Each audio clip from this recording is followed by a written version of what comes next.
Oh, I didn't see you there. Today, we're going to be talking about kinetic molecular theory and the gas laws postulates. When we work with gas laws problems, we are imagining that there are gases functioning in spaces and systems that are, tangible, that are in real life. But of course, there's all these different factors that influence how gas behaves in all sorts of different environments. So we use postulates to try and even things out of it, to make sure that everything's working in the same way. There are 4 of these postulates and 2 equations that we use commonly to make sure that natural factors such as the postulates that we described don't get in the way of how uniform our equations can be. These postulates are as follows. So our first postulate is that molecules in a space will always move in a straight line. This is not true because dipole and van der Waals forces cause molecules to act on each other, which influences their path and bends it a little bit. And we also have gravity acting on the whole system, which pushes them down.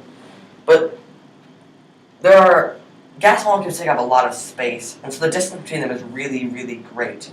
It's so great that the forces that act on each other aren't really that, they're negligible, and the gravity's pull on it is also negligible. So for the sake of our equations, we ignore these.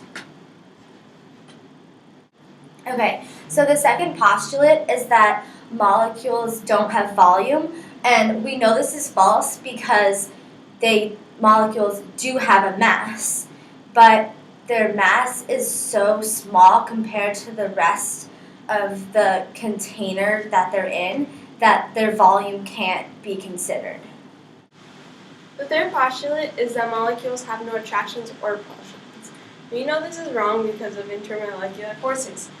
If a molecule has a negative side, such as the oxygen here in a water molecule, we know that this is going to have an attraction towards the positive side.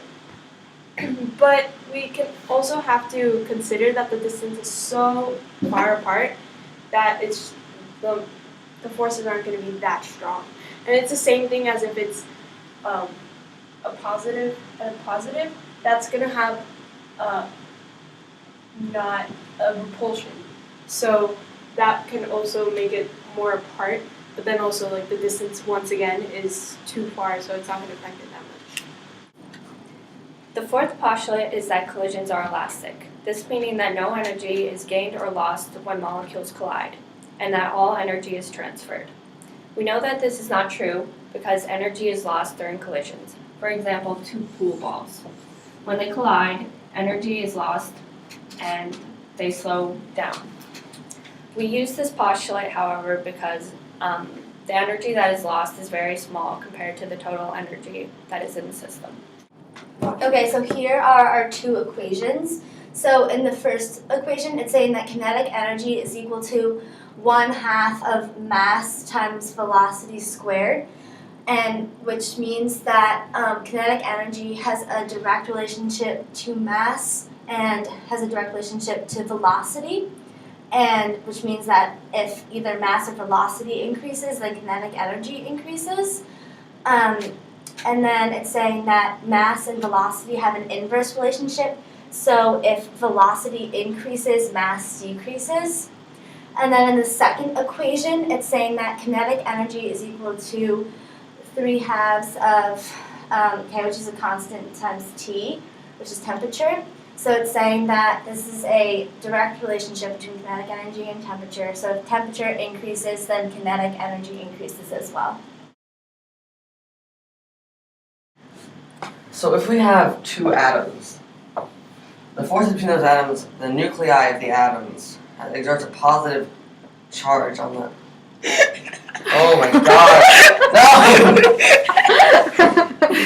1 gram per mole.